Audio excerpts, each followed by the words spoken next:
Hello everyone, welcome to my channel English with Sunita ma'am. और आज मैं आप लोगों के लिए लेके आई हूँ क्लास 7 की जो इंग्लिश की ओपन स्काइज की बुक है उसका चैप्टर 7, जिसका फर्स्ट और सेकंड पार्ट हमने कर लिया था और आज हम करेंगे इसका थर्ड पार्ट और उसी के साथ हम करेंगे इसकी एक्सरसाइज और इसकी यूजिंग ग्रामर। थोड़ा सा एक पैराग्राफ इसका बचा हुआ था, फर्स्ट ऑफ ऑल हम उसको कंप्लीट कर लेते हैं, देन उसके बाद हम इसे क्वेश्चन आंसर और यूजिंग ग्रामर करेंगे।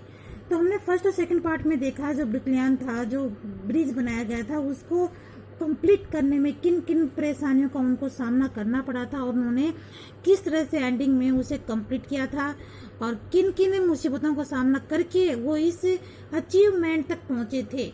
तो इसी के आगे हम देखते हैं कि इसमें often when we face obstacles in our day to day life, अक्सर जब हमारे सामने हम मुसीबतों का या परेशानियों का जब हम सामना करते हैं, ऑब्स्टिकल्स होते हैं परेशानियां, जब हम उनको फेस करते हैं, उनका सामना हम करते हैं डे बाय डे हमारी लाइफ के अंदर, तो और handless seem very small in comparison to what many others have to face.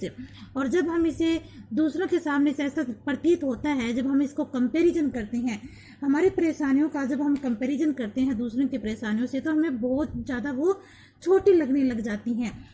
तो the story of Brooklyn Bridge portrays a very good example of having a vision. और उसी के vision में अगर हम ये देखें तो ये जो ब्रिकलियन की जो स्टोरी है, ब्रिज का जो पोर्ट्रेट है, ये हमारे लिए एक रिप्रेजेंट करता है। पोर्ट्रेट्स मीन्स होता है रिप्रेजेंट करना, यानी हम ये प्रतिनिधित्व करता है इस चीज़ का कि बहुत ज़्यादा अच्छा एक एग्जाम्पल है कि हमें किस तरह से अपनी दृष्टि को रखना चाहिए, हमने अपनी विजन को रखना चाहिए, बल्कि अपनी परेशानियों से हमें भागना नहीं चाहिए। बिलीविंग इन इट, उस पर विश्वास रखो, एंड देम परसुइंग इट, और उसके पीछे भागो। परसुइंग यानी उस परेशानियों से आपको भागने की बजाय उसके पीछे भागो, तो कोई भी मुसीबत पीछे नहीं रहेगी। With a never say die attitude that overcome से terrible physical handicap and achieves an impossible goal. और ऐसा हम कभी भी नहीं कह सकते नेवर से डाई के मरने तक भी जो हमारा एटीट्यूड है, जो हमारा अपना जो स्वभाव होता है, उसके ऊपर हमें काबू पा सकते हैं, उसे पराजित कर सकते हैं। और जितनी परेशानियाँ आए, टेरिबल होता है जैसे वाशिंगटन था, उसके टेरिबल फिजिकल हैंडीकैप होने के बावजूद भी, इतनी भयानक फिजिकल वो हैंडीकैप था, उसके बावजूद उसने अचीवमेंट किया इस इम्पॉसिबल गोल को। जो गोल असंभव था पूरे वर्ल्ड के लिए, पूरे वर्ल्ड के जो एक्सपर्ट थे उसके सामने नतमस्तक हो चुके थे, उसके सामने अपने हथियार डाल चुके थे, फिर उसके बावजूद भी उसने ये सारे काम किए। इट शोज अस, और ये हमें ये दिखाता है कि even the most distance dream, कि हमें अपने सपनों के पीछे भागना चाहिए। That seems impossible can be realised with determination and persistence. और हमें इम्पॉसिबल जो असंभव चीज जो रियलाइज होती है, वो हमें अपनी डिटर्मिनेशन के साथ, अपनी निश्चितता के साथ और अपने हट के साथ हमें उसे हासिल करना चाहिए। No matter what the odds are, ये बिल्कुल भी मैटर नहीं करता है कि आप किन असमानताओं से घिरे हुए हैं। और होता है असमानताएं जहाँ पे इक्वलिटी नहीं होती है, तो ये आप मत सोचो कि आप किन ओर से घिरे हुए हो। ऑन विजिटिंग द ब्रिज, उस ब्रिज का अगर आपको कभी मौका मिले तो उस ब्रिज की विजिट जरूर करना, तब आपको पता चलेगा कि किस तरह से, किन कंडीशन में और कैसे बनाए हुए असंभव से असंभव काम को संभव करके दिखाया है।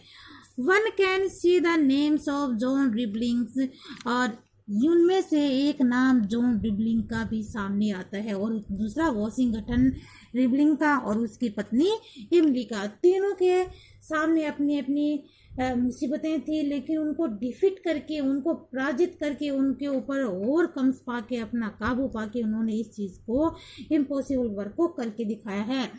Warren Roebling scrapped on the bridge as its builders, और वहाँ पे जहाँ पे ये ब्रिज बना हुआ है, जो रिबलिंग का नाम वहाँ पे लिखा हुआ है, वाशिंगटन का, उसकी पत्नी का, और जिसने इस ब्रिज को बनाने में अपना अहम योगदान दिया है, उन बिल्डर्स का भी इनके नाम में अंकित है, वहाँ पे राइट है, लिखा हुआ है। ओके गाइज, ये अब हमारा जो चैप्टर वो कंप्लीट हो गया है। और अगर आप लोगों ने लाइक नहीं दिया तो एक बार लाइक का बटन आप जरूर दबा दें। और इसके बाद हम इसके क्वेश्चन आंसर कंप्लीट करते हैं। फर्स्ट ऑफ ऑल इसके जो लर्निंग वर्ड्स हैं, लर्निंग वर्ड्स में हम देखें कि एंटोनिम्स हमें दिए गए, हमें एंटोनिम्स करने हैं। तो फर्स्ट जैसे आर्टिफिशियल, आर्टिफिशियल क्या होता है, जो है वास्तविक जो चीज़, जो वास्तविकता से दूर होती है। तो इसका अपोजिट वर्ड क्या हो जाएगा, रियल हो जाएगा। कॉन्ट्रैक्ट, कॉन्ट्रैक्ट क्या होता है, सिकुड़ना होता है। तो एक्सपैंड क्या होता है, उसे फैलाना होता है। इसी के साथ आगे के वर्ड हैं, जैसे फीबल होता है कमजोर, जिसको स्ट्रॉन्ग उसका अपोजिट वर्ड हो गया है। और सेल्डम होता है कभी कभी, ऑफन यानी अक्सर रहता है। हॉरिजेंटल उसका अपोजिट हो गया वर्टिकल। हेटेड उसका हेटेड होता है जैसे किसी से घृणा करना, तो उसका अपोजिट हो गया लव। और एक्सटेंडेंट होता है लुप्त होना, तो उसका हो गया है एक्सटेंड। इन तीनों में से आप जो चाहे कर सकते हो। और ऑप्टिमिस्टिक होता है आशावादी, और पेसिमिस्टिक होता है निराशावादी।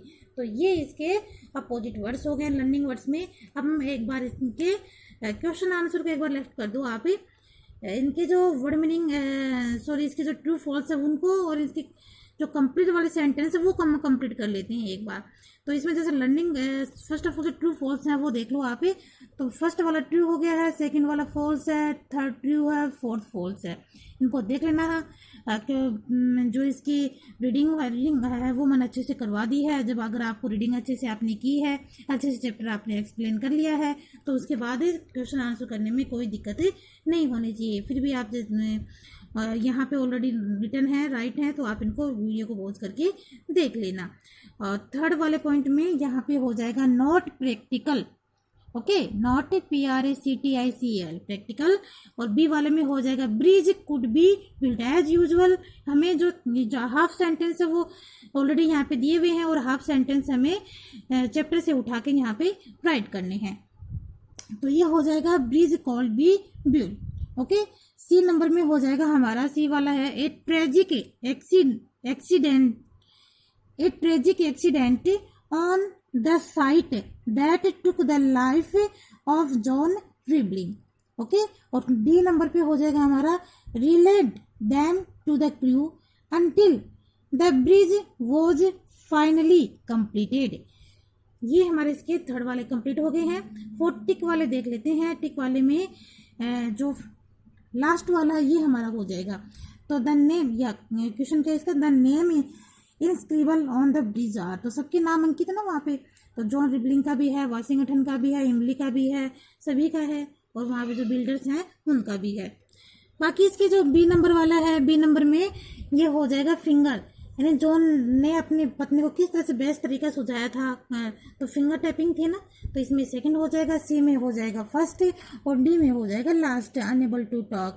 क्योंकि जब वो एक्सीडेंट हो गया था तो वो टॉक और मूव करने में वो अनकेपेबल था, समर्थ नहीं था, ओके।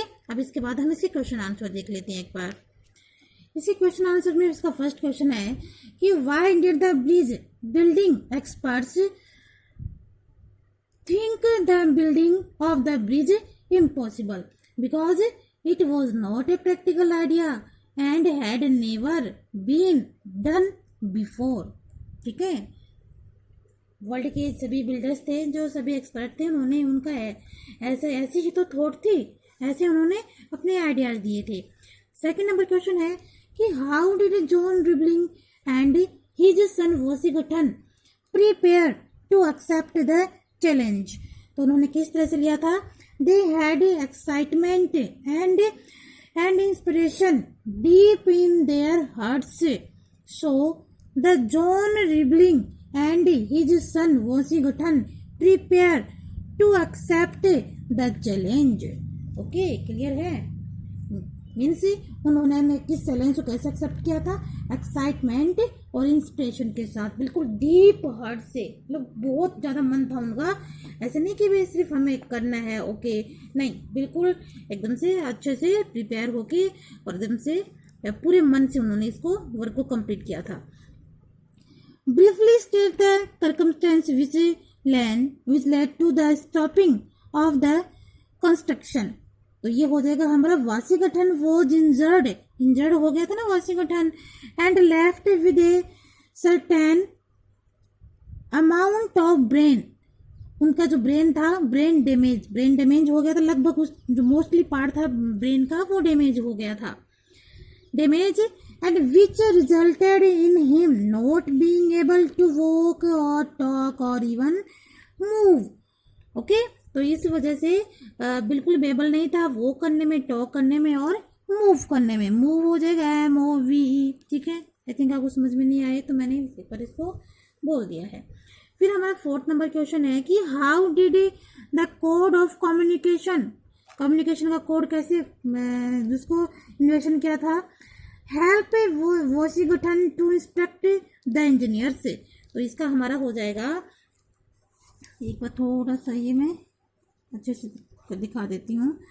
एक code of communication with his wife.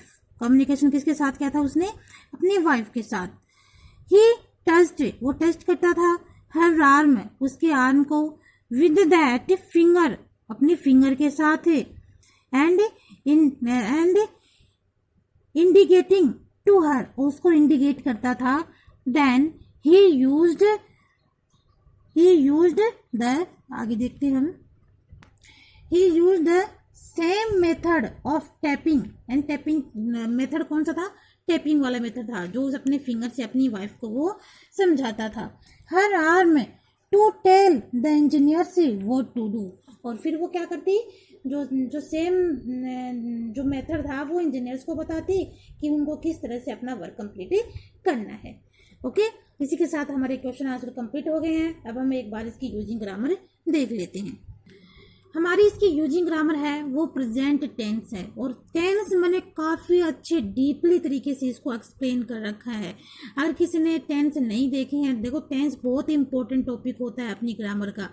अगर आपका टेंस क्लियर हो जाता है तो मोस्टली जो टॉपिक होते हैं वो क्लियर हो जाते हैं, क्योंकि ये जो टेंस के ग्रामर के जो टॉपिक होते हैं एक दूसरे से कनेक्ट होते हैं.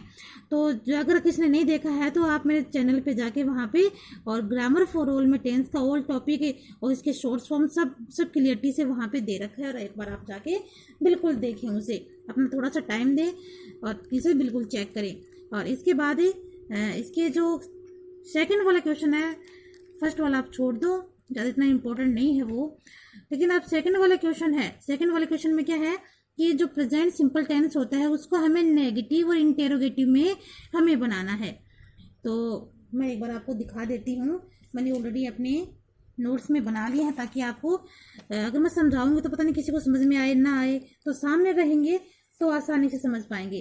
तो आप जैसे देख सकते हो कि जैसे मैं एक दो बता देती हूँ आपको, फिर आप चेक कर लेना. जैसे फर्स्ट तो हमें ऑलरेडी करके दे रखा है. आपको पता है जैसे अगर प्लूरल सब्जेक्ट होता है तो उसके साथ अगर नेगेटिव बनाते हैं तो डू यूज होता है, नेगेटिव हो गया तो डू नॉट हो गया. और इंटरोगेटिव सेंटेंस में क्या होता है कि जो हेल्पिंग वर्ब होती है उससे सेंटेंस स्टार्ट होता है, तो डू हो गया, तो डू से स्टार्ट हो गया. तो बी वाला हम देखते हैं कि माई फादर रीड्स 2 मैगजीन, मेरे फादर 2 मैगजीन पढ़ते हैं. तो हम इसको इंटेरोगेटिव में कैसे बनाएंगे, my father does not read 2 magazine से. और इंटेरोगेटिव में कैसे बनाएंगे, तो इसकी हेल्पिंग वर्ब क्या है, डज है. डज क्यों है, क्योंकि हमारा जो सब्जेक्ट है माई फादर वो क्या है, सिंगुलर है. सिंगुलर के साथ हम डज यूज में लेते हैं. तो इसका हम क्या करेंगे, इंटरचेंज कर देंगे इन दोनों को आपस में. ये यहाँ आ जाएगा, ये यहाँ आ जाएगा, देखो यहाँ पे. तो डज माई फादर, नोट को हम हटा देंगे क्योंकि हमारा सेंटेंस कैसा नहीं है, नेगेटिव नहीं है. अगर नेगेटिव होता, नेगेटिव और इंटेरोगेटिव बोथ आर, तो हम यहाँ पे नोट यूज में लेते. बट ये हमारे सेंटेंस नेगेटिव इंटेरोगेटिव नहीं है, इसलिए हम नोट को नहीं यूज में लेंगे. So read 2 magazines. इसी तरह से हमारा सी नंबर वाला क्वेश्चन क्या हो जाए, तो सी वाला देखो, इसमें देखना कि we all take pride in our country, can हम सभी को अपनी कंट्री के ऊपर गर्व है, होता है. तो ठीक है, चलो देखते हैं इसको. इसका क्या हो जाएगा, नेगेटिव से पहले हमें नेगेटिव में बनाना है. तो वी ऑल डू नॉट हो जाएगा. वी ऑल क्या हो गया हमारे यहाँ पे, प्लूरल हो सब्जेक्ट हो गया. तो we all do not take pride in our country. ध्यान में रखना, प्राइड के साथ हमेशा इन होता है, फ्रेजल वर्ब में इन के साथ यूज होता है. और हम इसे प्रीपोजिशन भी काम में, प्रीपोजिशन में प्राइड के साथ इन यूज होता है. और प्राउड के साथ ऑफ यूज होता है, ध्यान में रखना. और इसका इंटेरोगेटिव क्या बन जाएगा, do we all take pride in our country. तो डू है, इसकी हेल्प में वर्ब है, डू से सेंटेंस स्टार्ट हो जाएगा और सब्जेक्ट हमारा वी ऑल है, बाकी ऐसे कैसे आ जाएगा, ठीक है। लेकिन क्वेश्चन मार्क लगाना ना भूलें। तो एक बार आप देख ले, मैं एक बार आपको देखो दिखा देती हूँ, बाकी सब ऐसे ही हैं और वीडियो को पॉज करके आप देख लेना, अदरवाइज मेरा वीडियो बहुत ज़्यादा लंबा हो जाएगा, फिर मुझे अपलोड करने में थोड़ी प्रॉब्लम होती है, ठीक है। देख लेना आप। बाकी की दिखा देती हूँ। ये ऊपर वाला लास्ट वाला है, नीचे जगह नहीं बची थी इसलिए ऊपर लिख दिया है। देख लें एक बार आप वीडियो को पॉज करके देख लेना, ठीक है। ओके, जैसे ये लास्ट वाला है, नेगेटिव ये हो गया है और इंटेरोगेटिव इसका मैंने अभी जो आपको बताया था ये हो गया। ओके, और ये अभी हमारा लास्ट है, थर्ड वाला। तो इसमें हमें करेक्टिव फॉर्म है वो यहाँ पे राइट करनी है। तो ऑलरेडी मैंने कर रखी है यहाँ पे, I am coming, are you also coming. आप देख लेना यहाँ पे, ये सारे के सारे प्रेजेंट कंटिन्यूअस से रिलेटिव हैं और ऊपर वाले प्रेजेंट सिंपल से हैं। तो वहाँ पे ग्रामर फॉर ऑल पे जाना, टेंस के पूरे जो टॉपिक हैं उनको देखना और आपके सारे के सारे टॉपिक हैं वो क्लियर हो जाएंगे। और वीडियो को पॉज करके आप इनको अपनी ग्रामर की बुक, ओपन स्काइज की बुक में फिलअप कर लेना। ओके, तो इसी के साथ मेरा जो ये आज का वीडियो है वो फिनिश होता है। और रखने से पहले अगर किसी ने मेरे चैनल को लाइक नहीं किया तो वो ज़रूर करें, क्योंकि गाइस आपको पता है कि वीडियो बनाने में बहुत मेहनत लगती है, बहुत टाइम लगता है। और अगर आप हमें अप्रिशिएट नहीं करेंगे तो फिर आगे बनाने को मेरा मन नहीं करता। और वो लोग ऐसे गाइज जो मेरे वीडियो को पसंद कर रहे हैं, कंटिन्यू से देख रहे हैं, उनको बहुत बहुत बहुत बहुत दिल से धन्यवाद। Okay, bye bye guys.